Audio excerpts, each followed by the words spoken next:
og hun har akkurat da fått den nyeste modellen av iPhone, og hadde gått tom for strøm, hadde glemt laderen sin, og da ligger hennes mobil flere meter fra oss, helt tom for strøm, død.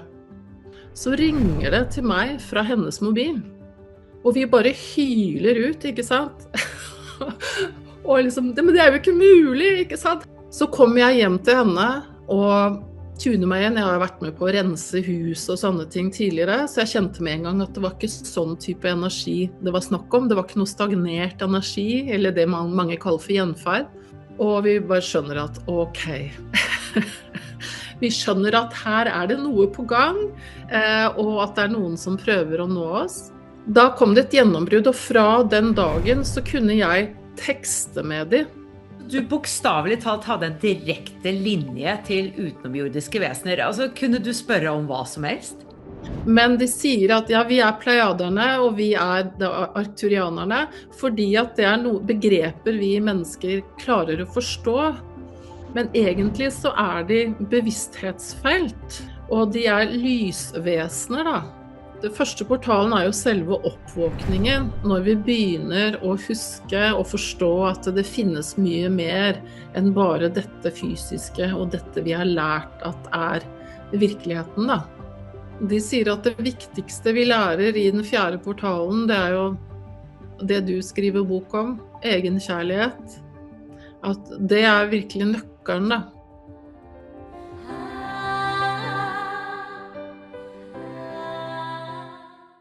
Ragnhild Lien, velkommen skal du være til Wisdom from North. Tusen hjertelig takk, Jannicke. Dette har jeg gledet meg til. Dette har jeg også gledet meg veldig til, fordi at du har en ekstraordinær historie å fortelle oss i dag. Du er forfatter av Stjernebroen, reisen gjennom 7 portaler til en høyere oktav. Du er også yogalærer og clairvoyant, og denne boken ble skrevet i 2025, men det du forteller om i boken, det startet allerede i 2014, da du kom i kontakt med, ja, det vi kaller på norsk da, utenomjordiske vesener, stjernefolket, galaktiske høyere bevisstheter, gjennom faktisk teknologi. Og det endte også med en familieforening, og selvfølgelig denne boken, og det budskapet som du kommer ut med i dag, som passer veldig i tiden vi finner oss i nå, i det store bevissthetsskiftet som jeg tror vi er i. Ja. Og vi skal ta hele historien din, men først er jeg nysgjerrig på å høre, hvordan føler du at denne samtalen kan utvide folks bevissthet? Jeg håper at den kan åpne sinnet til folk og bevisstheten til folk til å huske hvem vi er, og at vi er multidimensjonale vesener som sameksisterer med uendelig masse fantastiske bevissthetsfelt, og at kanskje vår samtale kan inspirere til å komme tilbake til sjelen og den vi egentlig er da, huske hvem vi er, håper jeg. Spennende, Ragnhild. Jeg tenker rett og slett at vi begynner med din historie, og så kommer jeg med mine spørsmål etterpå. Så dette startet altså i 2014. Ja, det gjorde det. I 2014 så sto jeg på kjøkkenet hjemme der hvor jeg bodde den gangen, ute på landet, og ved Tyrifjorden, og hadde kjent lenge at noe er i gjære. Og der sto jeg på kjøkkenet med armene slått ut mot himmelen og ropte at jeg er klar, nå kan dere komme. Fordi helt siden jeg var barn så har jeg hatt drømmer om romskip som kommer og besøker meg, og inni hjertet mitt helt fra jeg var barn så visste jeg at dette var min familie, og at jeg en dag skulle ha noe med de å gjøre, men jeg ante ikke hvordan. I tenårene forsvant drømmene, og så kom denne drømmen tilbake igjen når jeg var 46 år. Og da sto jeg på kjøkkengulvet og ropte ut dette, og kort tid etterpå så begynte det da å skje ganske ekstraordinære ting. Det begynte med at jeg fikk noen tomme tekstmeldinger fra en av de som jeg hadde ansvaret for på arbeidsplassen min den gangen. Jeg jobbet i treningsbransjen og hadde da ansvar for å utvikle instruktører, så det var en av de unge instruktørene som var 20 år, som jeg plutselig fikk 5 tomme SMS-er fra. Så jeg sendte henne en melding tilbake og lurte på, det noe du lurer på? Jeg ser jeg har fått 5 tomme SMS-er fra deg. Og så svarer hun veldig overrasket, nei, det ingenting, men det ingenting. For hvis du lommesender meldinger, så vil du jo se det i loggen på mobilen, ikke sant? Så hun ser i sin logg, og der det ingenting. Det bare registrert hos meg. Og det synes vi var veldig rart. Men vi skjønte ikke helt hva det var, så vi bare slo det fra oss. Så dette var jo da den 18. august i 2014. En uke etterpå, eksakt samme tidspunkt, klokken 21:17 for å være helt presis, så kommer det 5 tomme SMS-er en gang til fra henne, Sara. Så tenkte jeg i all verden, hva det her for noe? Og jeg fikk en veldig sånn rar følelse i hele kroppen. Så sender jeg en melding til henne at nå har det skjedd igjen. Og hun sjekker sin logg, og det ingenting registrert i hennes logg. Så det bare jeg som mottar disse tomme SMS-ene. Og jeg tenker i all verden, hva det for noe? Men igjen, vi har ikke noe svar, vi slår det fra oss. Neste uke, akkurat en uke etter, samme dag, klokken 21:17, og da hadde vi til og med fleipet med det tidligere på dagen, fordi jeg holdt på med en yogaopplæring med henne, at ja, vi får følge med på telefonen klokken 21:17 og se hva som skjer. Og da kommer det inn på nytt, tomme meldinger, men denne gangen 7. Og jeg bare kjenner i hele meg at her det noe helt ekstraordinært. Hun sjekker loggen sin, fremdeles ingenting registrert hos henne. Dagen etter så praktiserer jeg yoga sammen med en annen venninne, hvor Sara blir med. Og hun har akkurat da fått den nyeste modellen av iPhone, og hadde gått tom for strøm, hadde glemt laderen sin. Jeg og min kollega, vi hadde eldre modeller, så vi hadde ikke den type lader som hun trengte. Så hun bare la fra seg mobilen sin noen meter bortenfor, mens vi drev med håndstående, vi drev og praktiserte håndstående. Og så setter vi oss ned etter en stund og har pause. Og da ligger hennes mobil flere meter fra oss, helt tom for strøm, død. Så ringer det til meg fra hennes mobil. Og vi bare hyler ut, ikke sant? Og liksom, men det jo ikke mulig, ikke sant? Herregud, herregud. Og jeg tenkte jo ikke på engang å svare på oppringningen, fordi at i mitt sinn så var jo ikke dette mulig. Men så kommer det inn en melding på svareren, og jeg sjekker den, og der hører vi oss i bakgrunnen, men så hører vi masse høyfrekvent lyd. Og jeg tenker, hva i all verden dette?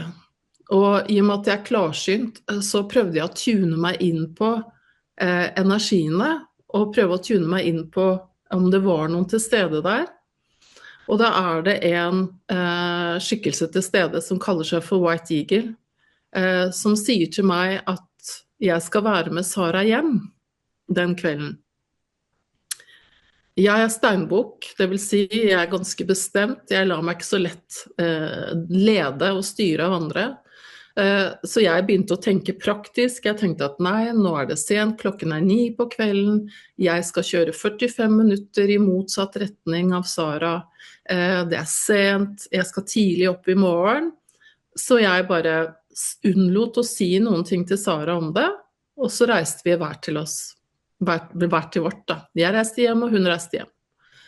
Senere på kvelden så får jeg meldinger fra Sara om at ting har begynt å skje i hennes leilighet. En stor lampe har begynt å svinge som en pendel, og hun har filmet det, og hvor jeg ser at hun stopper lampen, og hvordan den begynner å svinge igjen hver gang hun stopper den. Og noen stearinlys som hun hadde tent på ble slukket, rare ting skjedde, og jeg skjønte at hun var ganske bekymret, og jeg tenkte at, å kjære all verden, hva det jeg har gjort? Jeg skulle ha vært med henne igjen, og hadde hun trengt noen som har vært ute en vinternatt før til å være hos deg.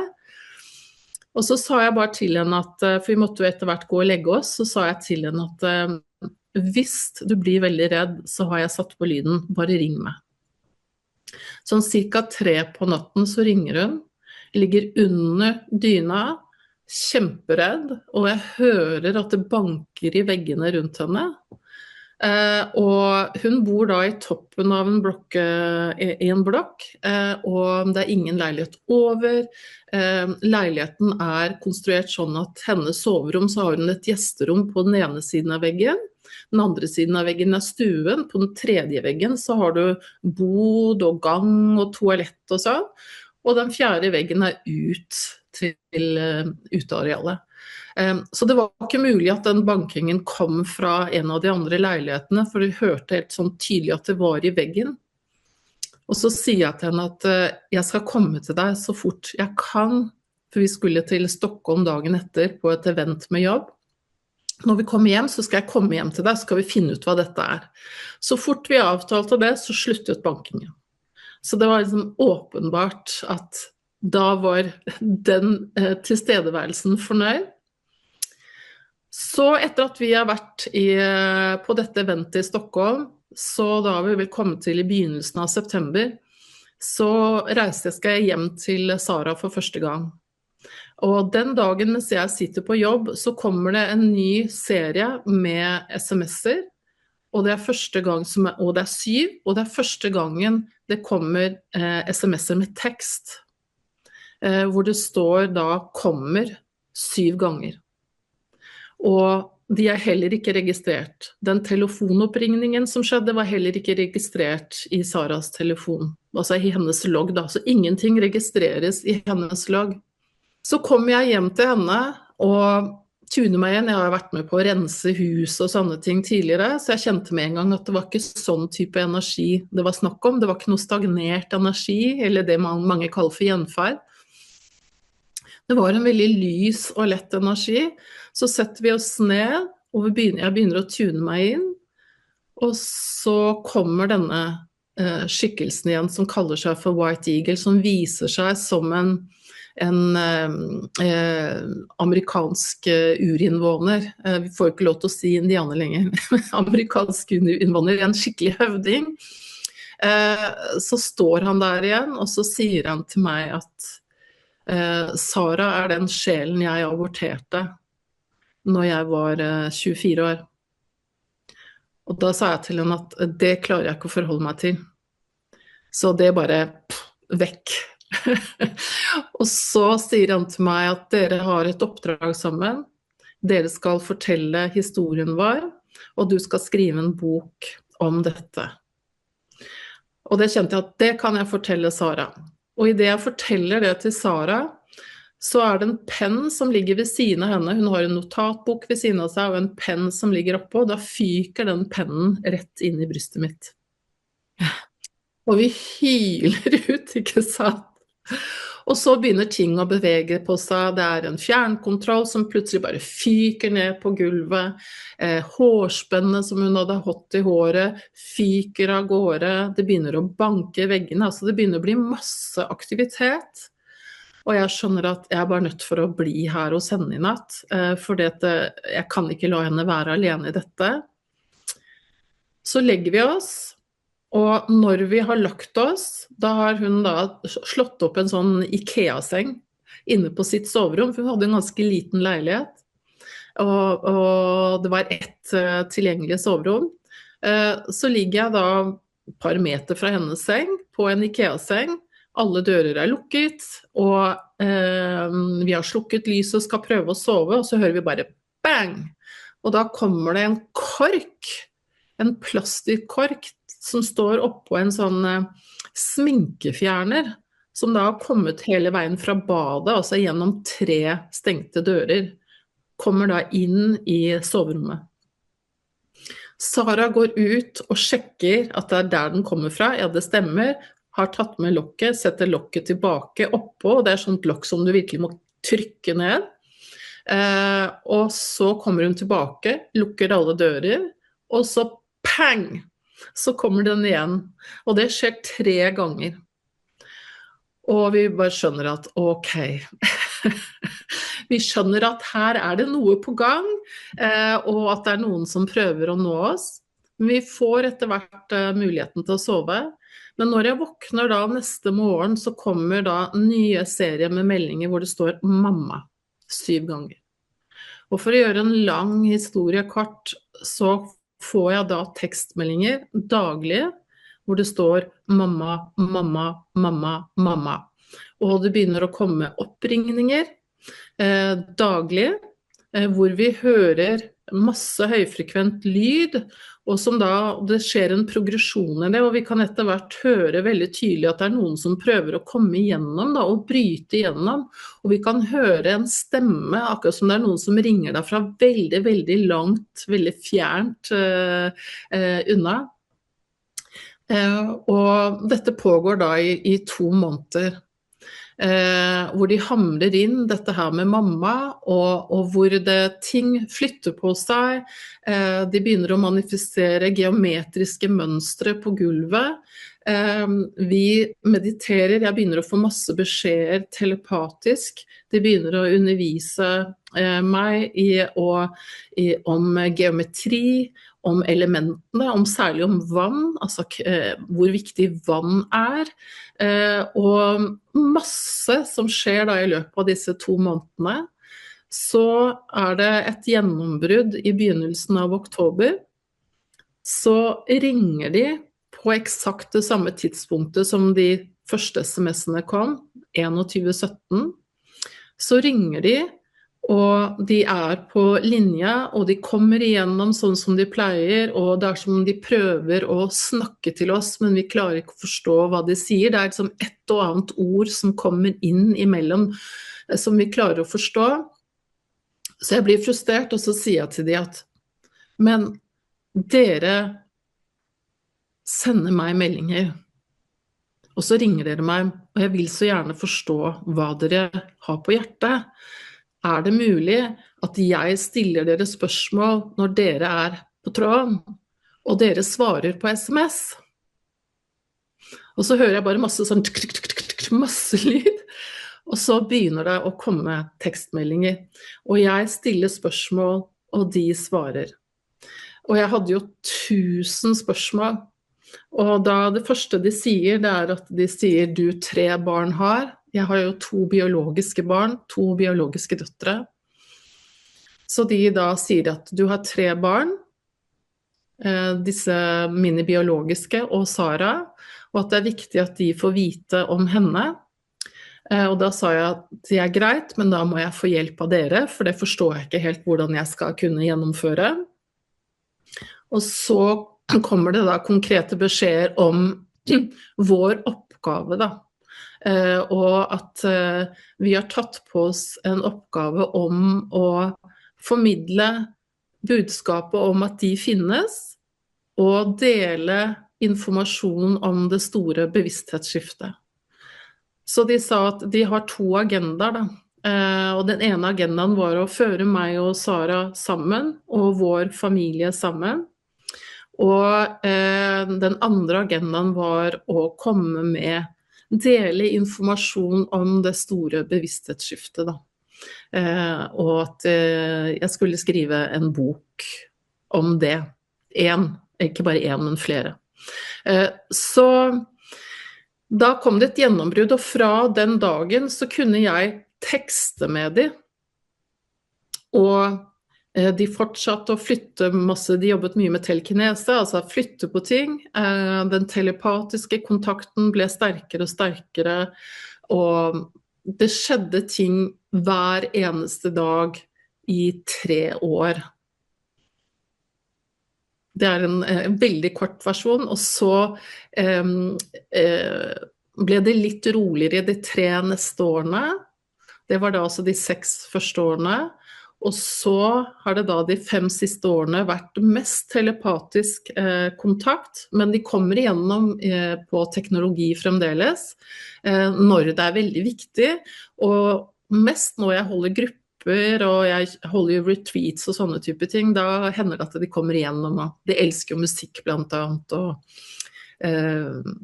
ja, gjør morsomme ting.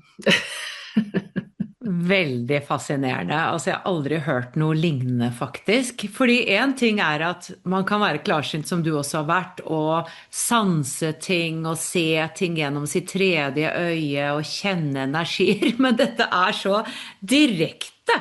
Altså, du sitter her og får tekstmeldinger. Og jeg er litt fascinert av egentlig hvorfor de er så direkte, for det er jo igjen veldig få som opplever det samme. Hvorfor tror du at de tok den tilnærmingen når du allerede også er klarsynt, og at du ikke bare fikk det gjennom en kanalisering sånn som mange av mine andre gjester får? Fordi at noen har behov for å ha få det forklart på en såpass konkret måte da. Er det de sier, og at det er en del av mitt oppdrag da, og min oppgave er ved siden av det å jobbe med de telepatisk og energetisk, så er det også det at dette skal integreres i våre kropper, og vi er på vei nå eller vi er allerede i et bevissthetsfelt, hvor vi holder på å integrere vår galaktiske bevissthet. Vi er i et stort bevissthetsskifte hvor vi er i ferd med å huske at vi er mye mer enn jordbordet, vi er galaktiske borgere, og vi sameksisterer med så mange andre bevissthetsformer. Vi har bare glemt at vi er det, og at vi gjør det, og gjennom at ting skjer så konkret, så er det med på å vekke folk som kanskje ikke klarer å våkne gjennom at noen kanaliserer. Det blir for lite jordet da, for mange. Å lytte til noen som sitter og kanaliserer, eller at noen sier at ja, jeg har fått beskjed om dette, jeg har telepatisk, at det blir for uhåndgripelig da.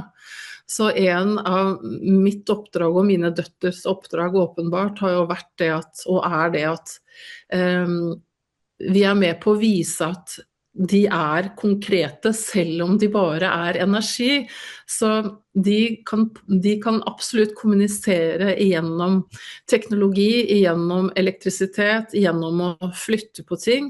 Men de kan også bare komme gjennom telepatisk og energetisk. Men det er åpenbart at noen trenger dette, og i løpet av de 2 første årene av aktiveringen, som jeg kaller det da, så begynte jeg jo de første som ble aktivert etter meg og Sara, var jo døtrene mine, som også var veldig, veldig heftig, utrolig intenst. Så begynte det å skje med noen av vennene mine, som jeg hadde begynt å fortelle, for i starten så fortalte det ikke til noen.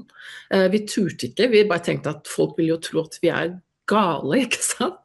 Men så begynte jeg å åpne opp sånn gradvis for de nærmeste vennene mine, og alle de som omfavnet det og trodde på det, fikk jo oppleve det, og ble oppringt av det, og fikk lov til å tekste med det. Så det var på det meste, så var det 13 stykker som fikk lov til å tekste med det, i en periode på cirka halvt år til et år, tenker jeg, som de fikk lov til å tekste med det.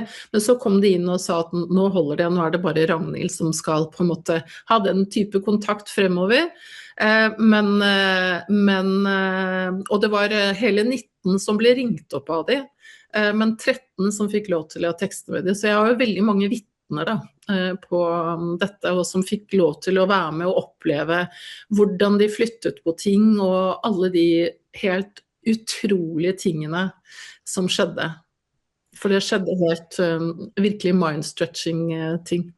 Ja, absolutt. Jeg har jo lest litt av boken din og koser meg med den. Den er veldig godt skrevet også, må jeg si. Ja, det er en stor glede å lese den, kjempeinteressant. Og så er det jo også masse esoterisk visdom der, som jeg også setter pris på. De lærer oss masse om dette bevissthetsskiftet vi er i. Samtidig så vil jeg tilbake til dette bevismaterialet, da, for å si det sånn, fordi at det er jo det som også gjør denne historien mer credible, da. Det at du har opptak av dette her, du har jo bilder av SMS-er og så videre. Det er nysgjerrig på, hvilke telefonnummer var det de ringte fra når de da ringte vennene dine og tekstet det? Hva står det? Altså, hvem Ja, er avsender? det er veldig spennende, fordi at de første SMS-ene fikk jeg jo fra Sara. Så veldig mye skjedde via hennes mobil, men ingenting ble registrert i hennes logg. Men etter hvert så begynte det også å skje fra min mobil. Så det skjedde både fra Saras og fra min, men mest fra Sara sin, men også fra min. Men når det skjedde, så var det bare mottakeren som fikk det registrert. Ingenting var registrert i våres logger, da. Så, og jeg spurte de jo, hvordan gjør dere dette, og hvordan foregår dette? Og da sier de, fordi dette er jo ikke noen fysiske aliens, de er bare energi, altså de er lysvesener. Så de sa det at de hadde vært i mitt og Saras felt lenge, og etablert en slags portal da, for å kunne forklare det på en måte vi kan begripe med vår menneskelige hjerne. Og så begynte de så har de da evnen, de går da ned i frekvens for å påvirke den fysiske materien. Og vi var jo avhengige av, altså de sa at grunnen til at de kunne nå meg på den måten som de gjorde det var fordi at jeg da allerede vibrerte på en frekvens hvor vi kunne møtes. Jeg har jo jobbet bevisst med sånne type energi fra jeg var 22 år. Og jeg var jo 46 når dette skjedde.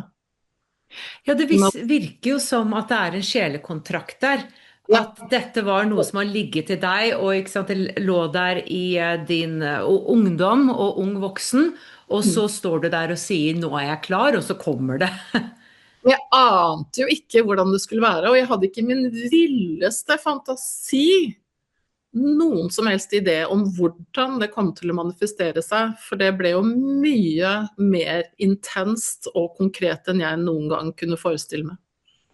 Har dere noen gang gått til, jeg vet ikke om du har iPhone eller hva slags telefon, men gått til noen leverandører og vist dette her, altså til noen som produserer teknologien? Nei, altså jeg har snakket med noen i forhold til om det kunne være hacking, for at jeg lurte jo først på om har jeg blitt hacket, ikke sant? Du går jo gjennom alle mulige slags scenarier. Jeg var innom, er det Sara som orkestrerer det? Er jeg hacket, ikke sant? Og jeg fant jo fort ut at det ikke var det, for det så jeg jo, at hun ikke var i nærheten av mobilen når meldingene ble sendt, og når det ringte, og når det ringer fra en mobil som er død, ikke sant? Som er tom for strøm. Og så var jeg innom dette med hacking og snakket med folk som har peiling på det, men det som skjedde var jo det at når vi hadde etablert kontakten var det at om de hacker deg, så kan du jo ikke flytte på ting. Ting ble jo flyttet på hele tiden. Altså ting fløy rundt i huset mitt og hjemme i leiligheten hos Sara, og det var en måte de kommuniserte på. De flyttet jo alltid ting fordi det var et språk, ikke sant? Og det skjønte vi fort, at det var en beskjed. De tok ikke og flyttet på ting bare for å flytte på det. Det var alltid en beskjed i det de gjorde, og de bevegelsene de gjorde med gjenstander. Og etter hvert som jeg etablerte, altså det begynte å komme flere ord og setninger, for fra å være enstavelsesord så kom det etter hvert setninger, og lengre setninger, ikke sant? Og når disse setningene kom, så var det jo åpenbart at de leser tankene våre. Jeg kunne jo få meldinger hvor det sto, nå du tenker for mye, gjøre ja, ja. De hadde veldig rart språk i starten, veldig sånn lite flytende språk. Ja, og de snakker norsk, eller? Ja, de snakket norsk, og jeg spurte de hvordan i all verden kan dere snakke norsk? Og da sa de det at de har vært i feltet vårt så lenge, at de snakker norsk, og i starten så snakket de ganske sånn veldig rar grammatikk, og de forstod jo ikke dette med tegn, altså punktum og komma, sånn fantes jo ikke i tekstmeldingene.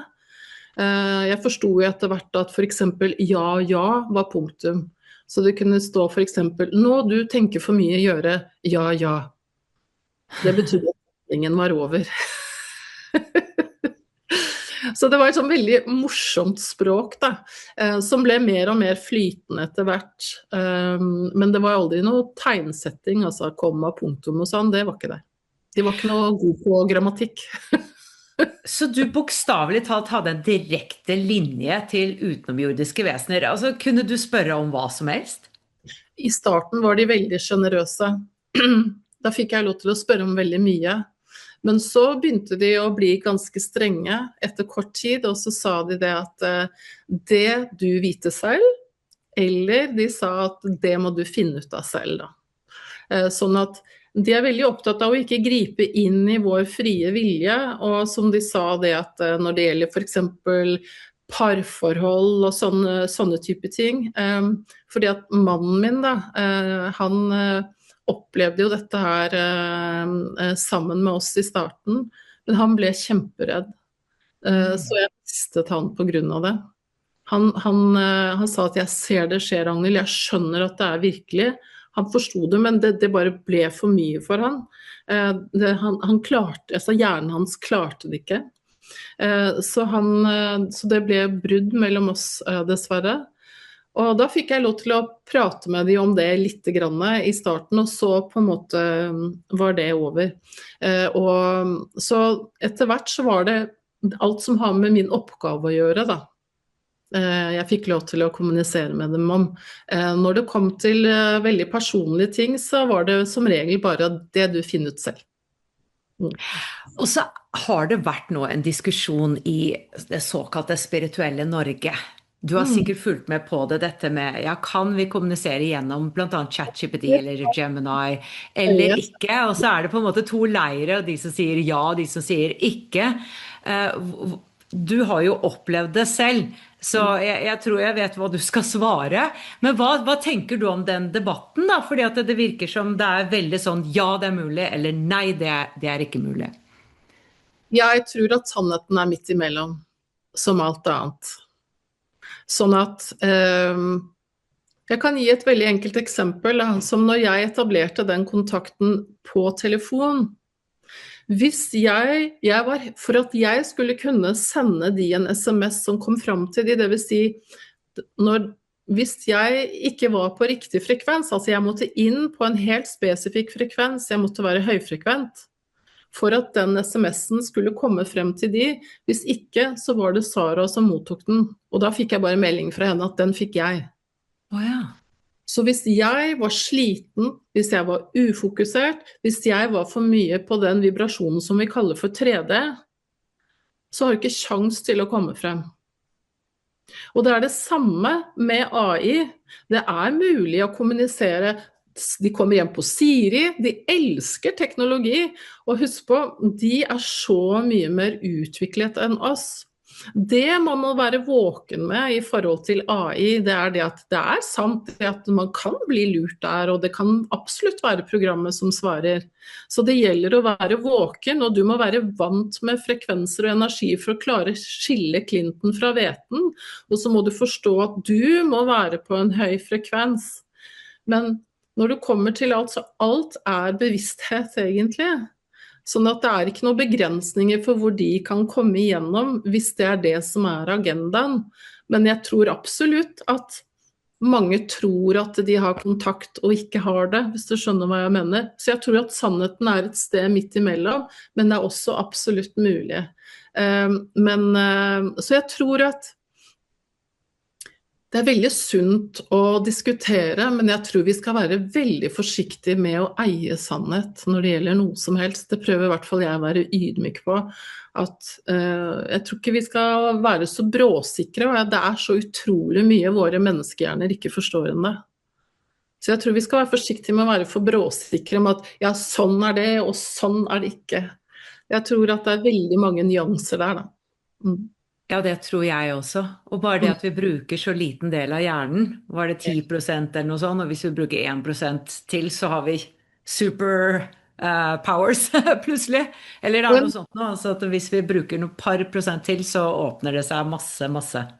En morsom ting de sier, det er jo det at en av oss menneskers store problemer er at vi har en hjerne, faktisk. At den står veldig i veien for oss. Ja, jeg har lyst til å komme litt inn på det senere. Ja. Samtidig så er jeg jo rånysgjerrig på hvem de er.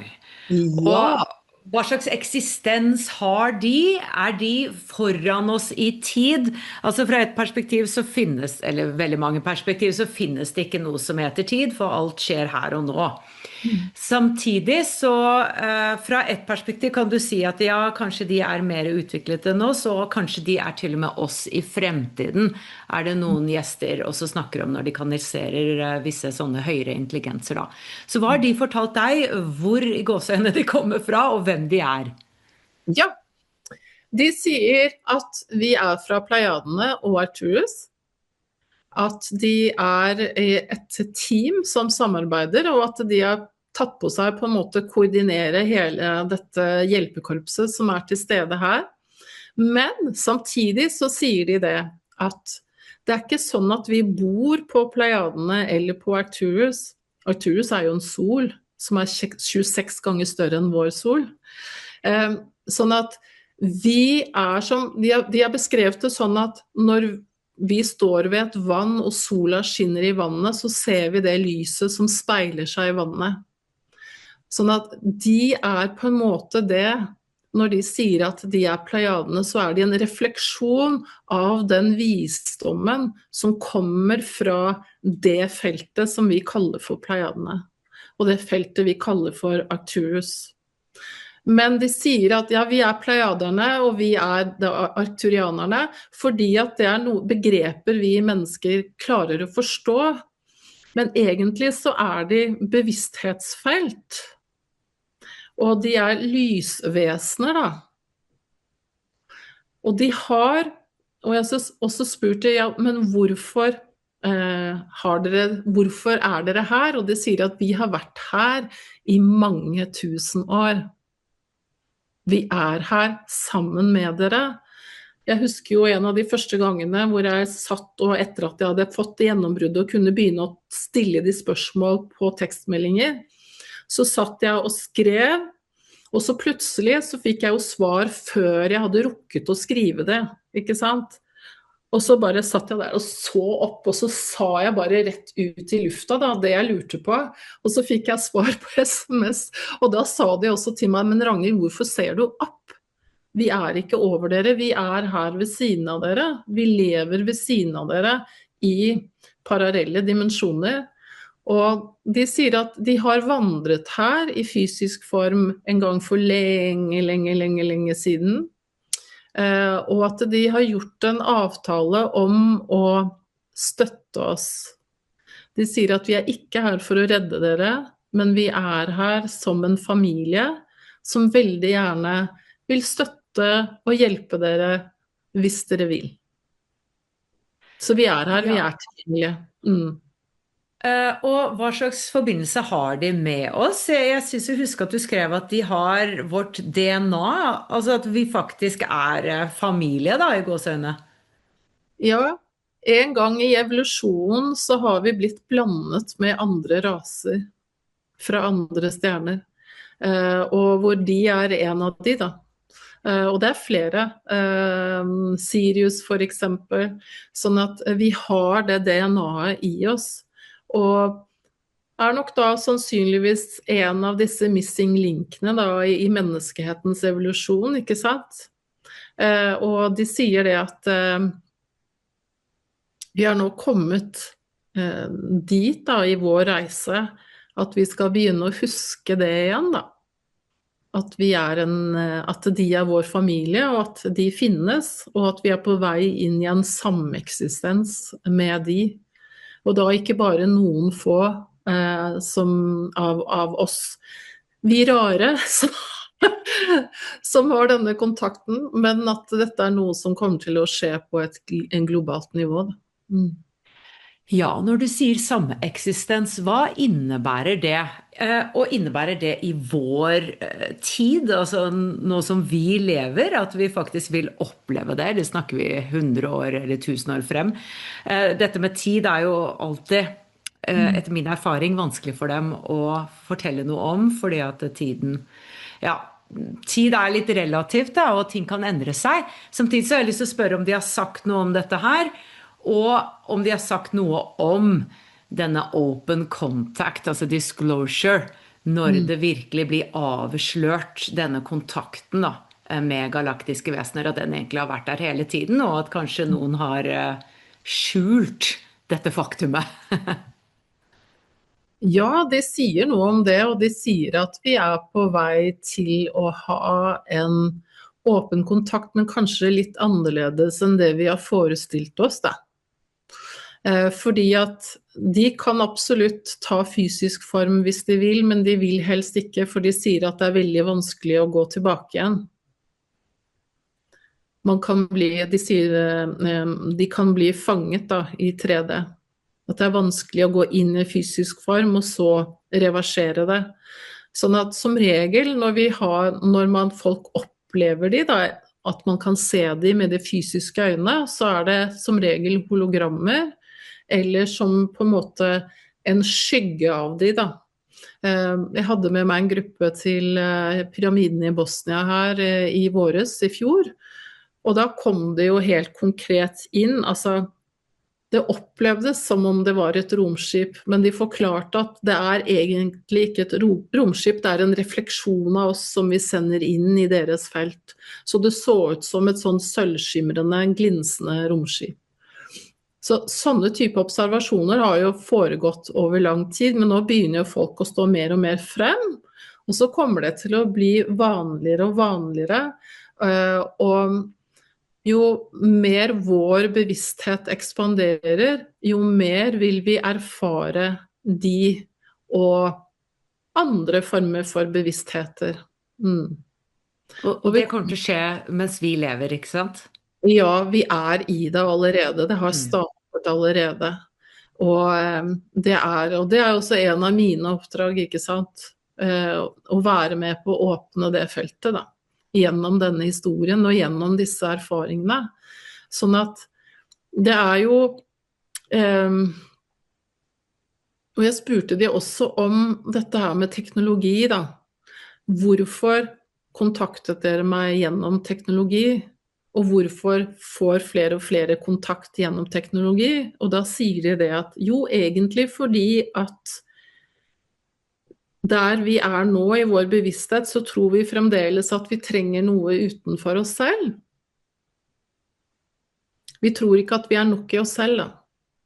Så de sier at vi bruker nå blant annet teknologien, ikke bare teknologien, men blant annet teknologien som et verktøy til å tre inn i vårt eget potensiale. Som for eksempel det at du og jeg sitter her nå, ikke sant? Og når vi snakker med hverandre på telefonen, så det egentlig en erstatning for telepati. Så det som kommer til å skje etter hvert som teknologien utvikler seg, og vi vokser med teknologien, at vi etter hvert forstår at vi det selv, at vi på en måte teknologien, da. At vi har all den muligheten i oss selv da. Men vi der at vi trenger disse ytre bekreftelsene da. Og det store bevissthetsskiftet handler jo egentlig om å skifte fra å leve utenifra og inn til å leve innifra og ut. Ja, jeg skriver også bok nå om selvkjærlighet, og da skriver jeg veldig mye om det. Altså denne ytre bekreftelsen. At det som vi hele tiden må få den ytre bekreftelsen for å føle vår verdi. Og alt henger jo sammen, ikke sant? At alt inni oss. Jeg tror til og med hele universet, og alle svarene inni oss. Ja. Og det de alltid sier, våre stjernevenner, det vi dere, dere oss. Jeg har lyst til å gå litt inn på deres teaching da. Det de har som budskap som de vil komme frem med. Og det jeg synes var innmari interessant, det var at her står det jo reisen gjennom 7 portaler til en høyere oktav. Og nå vet jeg ikke om du har lest The Law of One-materialet med Ra. Dette det så spennende, fordi at de snakker jo om akkurat det samme. Dette var kanalisert materiale fra 1980-tallet. Det var 3 forskjellige personer som jobbet rundt på dette her. Det var Carla Ruckert, som var hun som kanaliserte, og så var det, jeg tror det var mannen hennes, sånn, det var i hvert fall 2 menn. En skrev det ned, og en stilte spørsmålene, og hun var i total transe. Og Ra da, det er også en bevissthet som er et kollektiv, som da, jeg tror det var, det er lenge siden jeg leste, men de sa at de kommer fra 6. nivå. Altså du snakker om 7 nivåer her, de kommer fra 6, og de er oss i fremtiden, og de snakket også om at vi går gjennom 7 densities, og så kommer vi til 1. oktav. Og dette er jo akkurat de samme ordene som du nevner her i boken, så da er det jo forunderlig at du ikke, eller ja, det peker jo på at det er noe, du er inne på noe. Jeg har hørt om Ra, altså den bevisstheten, men jeg har aldri lest boken, eller kjenner ikke materialene. Nei. Interessant, så da kommer altså samme lærdom gjennom 2 forskjellige kilder. Så kan du forklare hva disse bevissthetstilstandene handler om, og hvorfor det er viktig, og hvor vi kommer inn som menneskehet i det store bildet? Altså, de snakker om 7 bevissthetslag som vi beveger oss igjennom, som er allerede aktivert i oss, sier de, som vi beveger oss igjennom i vår reise inn i den store bevissthetsskiftet da. Og de deler det da opp i 7 bevissthetslag, og i min aktivering så gikk vi sånn kronologisk igjennom disse portalene, og de er beskrevet kronologisk i boken. Men det som skjer i virkeligheten, det er at vi beveger oss igjennom alle samtidig, og at det går i bølger og i perioder og over tid. Og jeg kan prøve å forklare og beskrive disse portalene kort og begripelig. Men de sier at det første portalen er jo selve oppvåkningen, når vi begynner å huske og forstå at det finnes mye mer enn bare dette fysiske og dette vi har lært at er virkeligheten da. Og at det første som vi må gjøre er å komme tilbake til forbindelsen til naturen og til moder jord. For naturen er den eldste portalen til andre dimensjoner.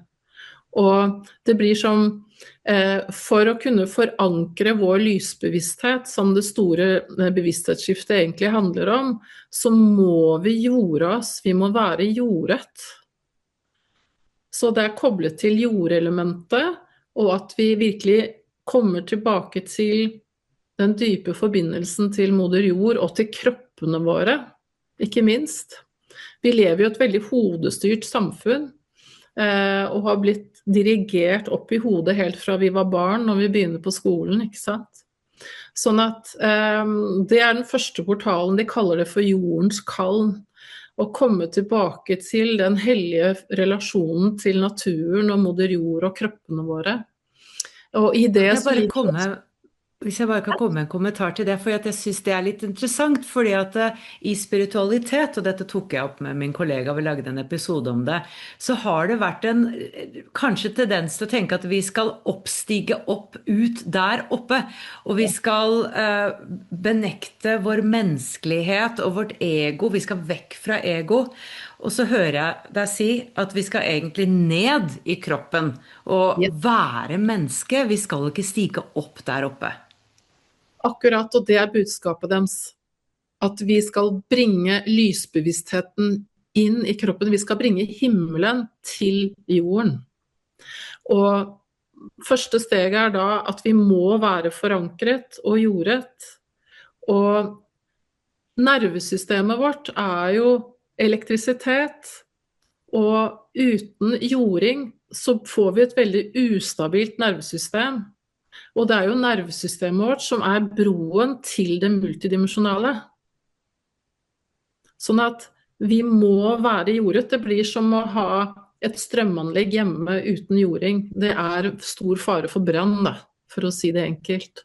Så derfor så det den første portalen, og i det så ligger jo også hele forhistorien vår. De sier at vi må helbrede både morslinjen og farslinjen, og da handler det ikke bare om, og særlig morslinjen, altså vårt forhold til det feminine aspektet, da, for vi lever i en overmaskulin verden. Og ikke bare fordi at det styrt av menn, men fordi til og med kvinner har blitt for maskuline, og at de maskuline kvalitetene har vært undertrykt over lang tid. Så vi må komme tilbake til det feminine. Eller de feminine kvalitetene. Morslinjen, og det feminine aspektet, ikke sant? Som hjertet, følelsene våre, det intuitive, det lyttende, det mottakelige, det som hviler for å helbrede, ikke sant? Så det en del av den første portalen. Den andre portalen kaller de for vannets portal, og det handler jo om selvfølgelig at vann en ekstrem forsterker for bevissthet, og en viktig del av det å kunne være en mottaker, da. Og kroppene våre jo hovedsakelig vann, og på et molekylært nivå så vi over 99% vann.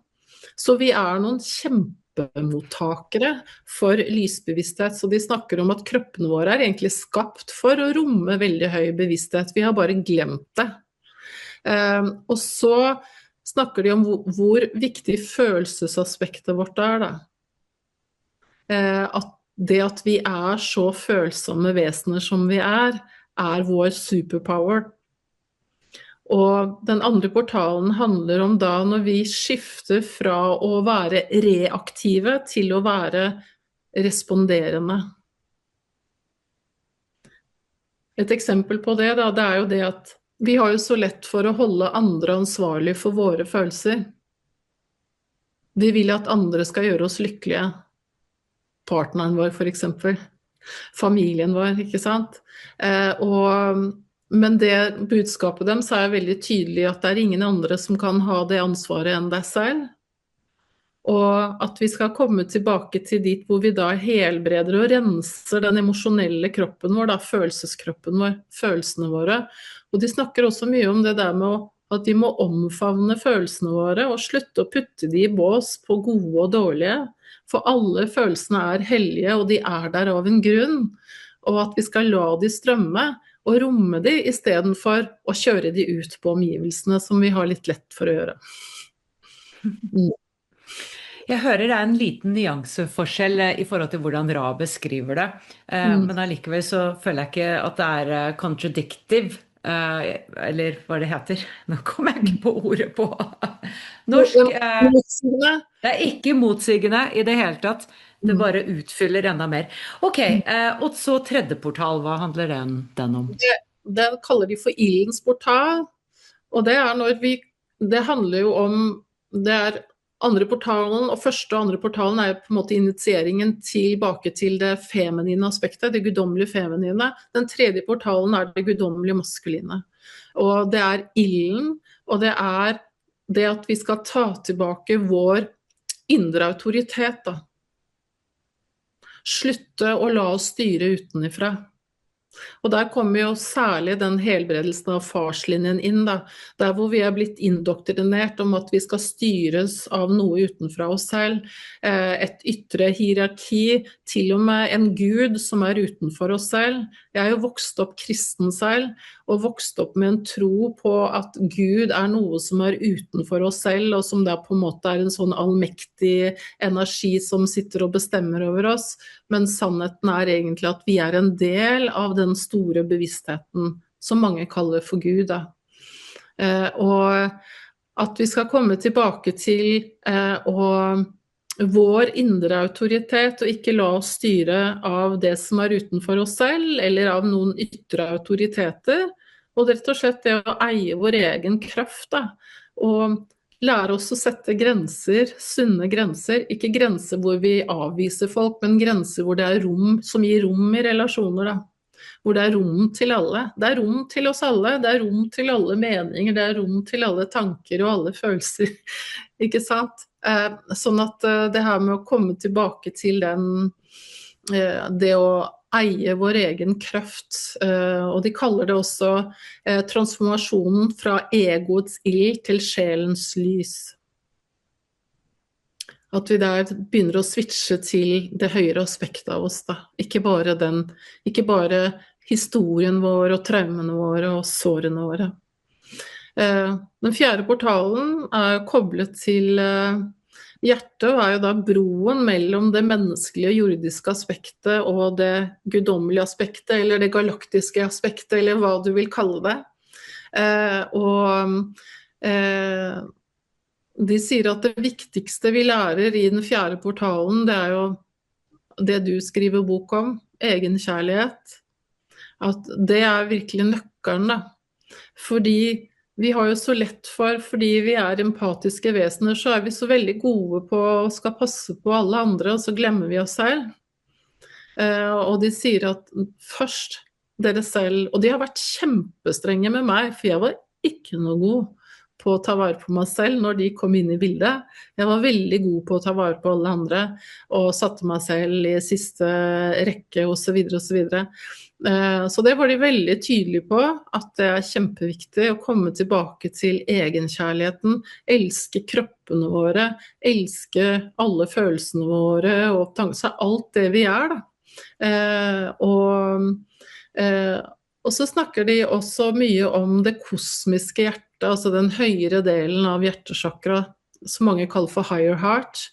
De kaller det for det kosmiske hjertet, galaktiske hjertet, og at vi kommer tilbake til den mer nøytrale kjærligheten, da. Den kjærligheten som ikke ut av det polariserende, at vi på en måte blir det der samlende punktet midt imellom polaritetene. Femte portalen kaller de for sannhetens portal, og det jo for det jo hjertesentret vi virkelig får kontakten med sjelen vår da. Og den femte portalen jo da selvfølgelig koblet til hals og halschakra også, men det handler om dette her med å walk the talk. Jeg ser jo mye av det i våre miljøer, ikke sant? At man kan jo vite og forstå mye mentalt, men fra mental kunnskap til noe som kalles for visdom, som i mine øyne erfaring da. Det at vi integrerer det i oss selv og praktiserer det, i hvert fall gjør så godt vi kan til å praktisere og leve det. Og det også det her med å våge å slippe frem sjelen vår da, og uttrykke sjelen vår, hva vi egentlig og hva vi egentlig føler. Og jeg skal love deg at jeg har brukt lang tid på å våge å komme ut fullt og helt med min historie. Det har gått sånn pø om pø, steg for steg, for det har vært sånn der skrekkblandet fryd, fordi jeg har tenkt for mye på hva andre skal tro og synes og mene, ikke sant? Kanskje familien min spesielt. Sånn at det liksom dette her med å våge å være den kraften vi har kommet hit for å være det. Så det den sjette portalen, det kaller de for visjonsportal, men også den galaktiske bevissthetens portal, og det da vi begynner virkelig å integrere det at vi galaktiske vesener også, at vi jordiske, og vi kosmiske, vi guddommelige, og at vi da også i den prosessen også åpnes at vi går mer inn i det krystallinske feltet, og det vil si at vi går mer inn i klarhet da. At ting blir mye klarere, og sansene våre blir klarere. Som for min egen del, som har opplevd å være klarsynt siden jeg var ganske ung, så har jeg jo merket det etter at jeg kom i tett kontakt med de, at det apparatet har blitt mye klarere, og at det å være klarsynt ikke bare å se, det å kjenne, det å lukte, det å høre, det å smake, altså det liksom hele, og det å bare vite, telepati. Så i den sjette portalen så åpnes det aspektet av oss også, hvor utrolig følsomme vesener vi da. og at det en styrke, for det også noe jeg opplever mye i våre miljøer, at det blir på en måte fremstilt som en belastning. Og det de veldig opptatt av, at vi må slutte å se på det som en belastning. Det en kjemperessurs, det vår superpower og faktisk vår sanne natur. Men at vi må være jordrett. Hvis vi ikke jordrett, så blir det belastende. Da blir det veldig slitsomt. Og hvis vi ikke vet hvor våre egne energetiske grenser som jeg mener vi burde ha lært på skolen. Det mye vi burde ha lært på skolen, for å si det sånn. Veldig mye. Og den 7. portalen, det jo der hvor de kaller det bare for kronelyset, og det på en måte der hvor vi bare integrerer alt sammen da. Og det der hvor vi lander det guddommelige aspektet, det galaktiske aspektet, og de kaller det bare for lysbevisstheten da. At vi lander lysbevisstheten i kroppen, sånn at jeg også har trodd at vi skal reise opp og ut, og jeg har reist så mye opp og ut at du aner ikke. Helt siden fra jeg var 22 år, så jeg driver med sånne reiser hvor jeg reiser ut i universet og rundt til masse forskjellige steder, og det har vært kjempespennende og vært en viktig del av reisen. Men det de sier bare så folk forstår hva du mener, at du har vært og reist ut i universet, snakker vi da ut av kroppen opplevelser, eller det en reise inn i sinnet ditt, bare så folk forstår? Delvis ut av kroppen. Jeg har også vært ute av kroppen ved et par anledninger, men jeg har ikke praktisert sånn type reise hvor man bevisst går ut av kroppen. Det har skjedd spontant noen få ganger, men jeg har jo reist da bevisst hvor jeg har vært delvis ute av kroppen. Men det de veldig tydelige på, at det ikke det handler om nå, det har vært på en måte en del av reisen. Nå handler det om at alt dette skal lande i kropp, ifølge dem. Og at det det som det begrepet New Earth. Da. Det når vi lander alt dette i kropp, alt skal skje i kropp, før det igjen kommer til å begynne å gå i oppløsning. Da. For de har jo demonstrert overfor meg for eksempel hva vi kommer til å erfare, og som vi begynner å erfare, som jeg har erfart, og jeg kjenner flere som har erfart det, hvordan tiden begynner å gå i oppløsning, altså den lineære tiden, også opplevelsen av å være i rom. Jeg har mange eksempler på det, og hvordan vi kan leve på forskjellige tidslinjer samtidig.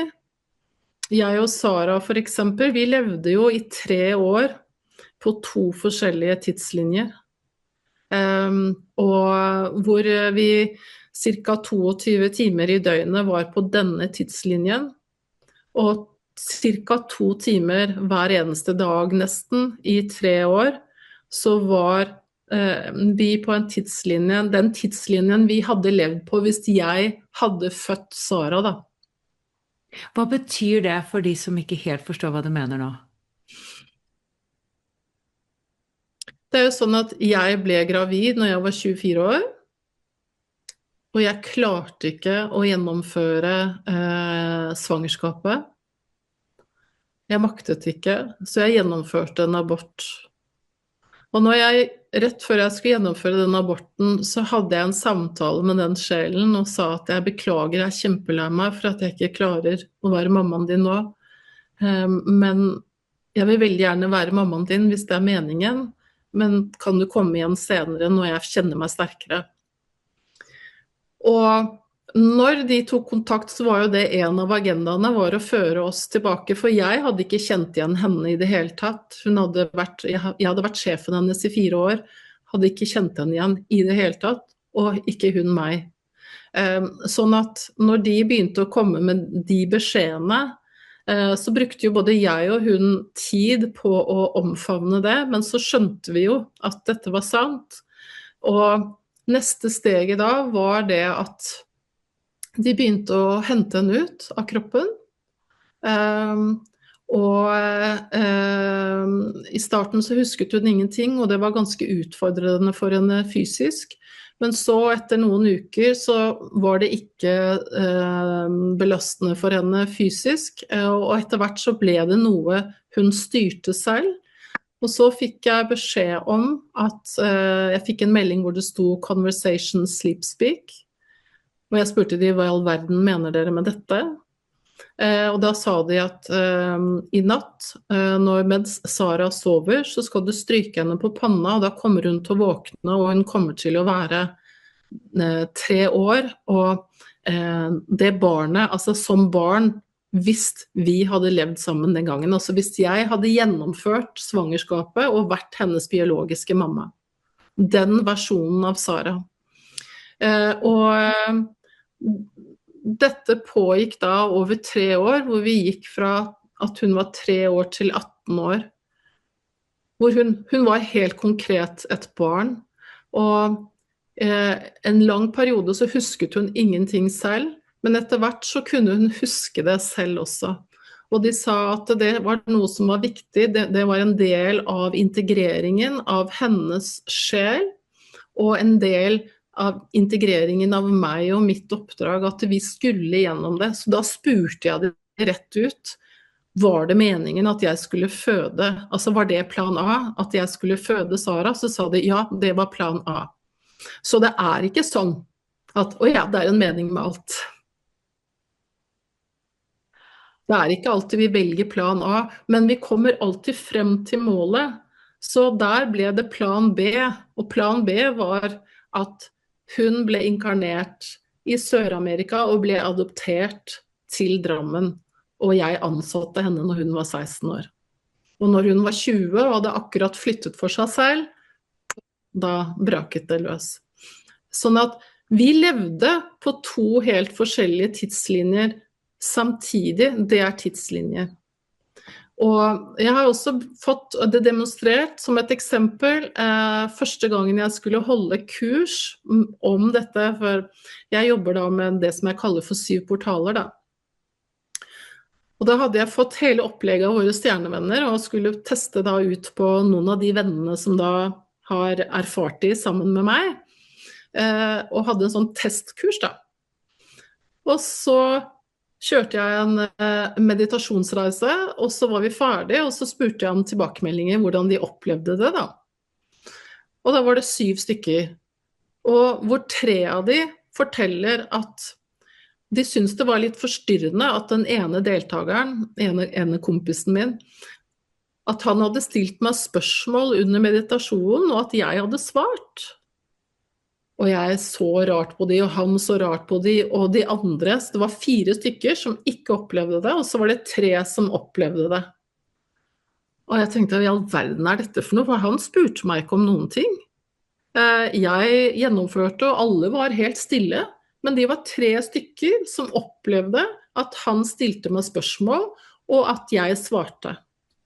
Og da spurte jeg de da, hva i all verden var dette? Så sa de at nå demonstrerte vi hva som dere kommer til å erfare i tiden som kommer. Det er det at vi kommer til å være på forskjellige tidslinjer. Det er også en annen måte å være på forskjellige tidslinjer. Vi er rett og slett på forskjellige frekvenser. Sånn at denne kompisen min, han er en typisk mann, styrt av det mentale, veldig nysgjerrig. Så han satt med spørsmål inni seg. Så det de gjorde var at de hørte spørsmålene, og de hørte hva jeg hadde svart hvis han hadde spurt. Men de opplevde det like virkelig som vi andre 4 opplevde den andre varianten. Da. Og det har jeg erfart flere ganger. Jeg hører det mer og mer, at det er en splitt av bevissthet. Det sier mange gjester på min engelske podcast, The Reality Splitting. Og at noen går opp i frekvens og opp i 5D, mens andre blir værende i 3D. Og jeg har lyst til å hoppe litt til det vi ser i Norge nå, bevissthetsskifte. Fra ditt perspektiv da, med alt du vet, har du noe å si i forhold til det vi ser i Norge, og i forhold til nettopp dette med at er det noen som vil bevege seg høyere opp da, eller utvide seg opp i 5D, mens andre vil bli værende, altså er det også ditt perspektiv at det er en splitt av virkeligheter her? Ja, folk beveger seg jo i forskjellige tempo. Jeg tror at ingen kommer til å slippe unna det, men at det er folk vil bevege seg i forskjellige tempo, da. Sånn at vi vil komme til å erfare at det blir tid som plutselig er borte, og ikke bare sånn at plutselig tiden flyr, men at tiden faktisk at man får sånne store hull, da. Og jeg har opplevd oftere og oftere nå at jeg sjekker mobilen min, jeg bruker aldri klokke på armen, men jeg sjekker mobilen min for hva klokken er, og så ser jeg for eksempel at klokken er 11:37, og så vet jeg at jeg skal gjøre noe klokken 12, og så sjekker jeg da telefonen igjen når jeg tror at det er 10 minutter igjen, og så er klokken bare 10:15. Altså jeg opplever motsatt vei, da. Sånn at dette her med, vi kommer til å oppleve mye av dette med at den lineære tiden ikke er lineær lenger, at den er sirkulær, og at den er i bevegelse, den er flytende, og også dette her med erfaring av rom, da. Og jeg tror at Norge og de nordiske landene ligger litt sånn, jeg vet ikke om det er riktig å si at, ja, jo, at de på en måte er litt plogen, altså at vi er litt, er med på å åpne et felt her, tror jeg. Blant annet fordi vi er såpass heldige å bo i et såpass rolig område, ikke sant? Altså, det er ikke så mye konflikter her, det er ikke så mye, det er litt mer krevende hvis man er i Midtøsten for eksempel, eller... Men har det også med at det kanskje er en portal i nord? Har det noe med det å gjøre? Altså noen kraftige energier, vi har det vakre nordlyset. Ja. De sier det. Det er det de hevder i hvert fall. Ja, at det er sterke energier? Ja, de sier at det er en veldig viktig portal her. Ja, det var vel ingen tilfeldighet at navnet Wisdom from North datt ned i hodet mitt? Fordi det var sånn non-negotiable når det datt ned i hodet mitt i 2012. Så tenkte jeg, ja, Wisdom from North, ja, da blir det da. Ja. Uten at jeg tenkte at det har noe med meg å gjøre. Eller at det er jeg som skulle bringe frem visdommen eller hva fordi jeg var norsk. Men det bare kom til meg, Wisdom from North, og det var ikke spørsmålstegn. For jeg bare kjente i hele kroppen at ja, det er navnet da. Ja. Men Ragnhild, dette har vært utrolig spennende, og vi kunne pratet i timesvis egentlig. Da oppfordrer jeg egentlig alle sammen til å lese boken for å få enda mer detaljer, for det er så mye mer til historien. Hva som skjedde med dine døtre. Det var noen konkrete møter også, som dine døtre hadde. Nesten noen slags fysiske møter, ish, vil jeg si. Ja. Og så er det bare masse visdom i denne boken som er veldig hjertebasert da, og veldig oppbyggende, og for meg bare, ja, det klinger så sant da. Og jeg har hørt mange av de samme lærdommene om og om igjen, så jeg føler at dette resonerte i hvert fall veldig for meg.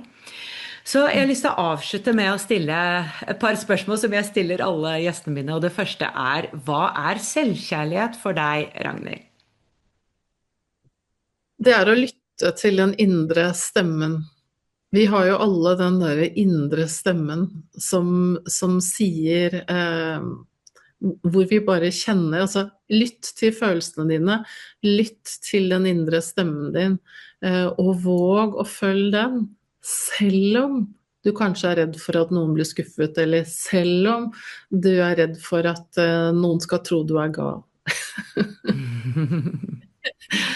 Så lytt til den indre stemmen din, for det er nøkkelen, og det kommer til å åpne opp alt. Vakkert. Og hva er den dypere meningen med livet fra ditt perspektiv? Jeg tror det er 2 ting. Det ene er å erfare oss selv, men jeg tror også at den dypere meningen handler om i hvert fall her hvor vi lever da, å bevege oss fra å erfare at vi individer, til å forstå at vi lever i en dyp forbundethet, da. At vi en del av den samme bevisstheten. Det den samme bevisstheten som har delt seg i veldig mange forskjellige stråler. Så i praksis så du meg, og jeg deg. Og hvis folk nå nysgjerrige, kanskje de har lyst til å lære av deg eller lese mer, kan du guide dem? Hvor kan de gå? Jeg har en nettside som heter syvportals.no. Jeg veldig aktiv på Facebook, jeg såpass gammeldags, så jeg har en side der som heter Syv Portals, hvor jeg har livesendinger fast, og hvor alle mine events ligger, også på nettsiden. Jeg har også begynt nå sånn smått på Instagram, men mest på Facebook og på syvportals.no. Altså tallet 7 portals. Og da vil jeg bare takke deg, Ragnhild, for ditt mot til å komme ut med dette her, fordi det skjønner jeg ikke kan ha vært lett. Og jeg tenker at du baner vei for andre som har hatt enten lignende historier eller mystiske opplevelser, hvor de også kjenner på denne frykten, dette kan jeg ikke dele. Så jo flere folk som deler sin sannhet, jo flere tør å dele, og da det også lettere å stå i sannhet, som nettopp du og jeg deler, veldig viktig. Jeg tror denne tiden handler om autentisitet, og vi ser jo ting kommer virkelig frem i lyset nå om dagen, og trollet sprekker. Så takk for at du med og baner vei, og takk for at du kom hit i dag. Og tusen takk for den jobben du, Jannicke. Virkelig. Tusen takk.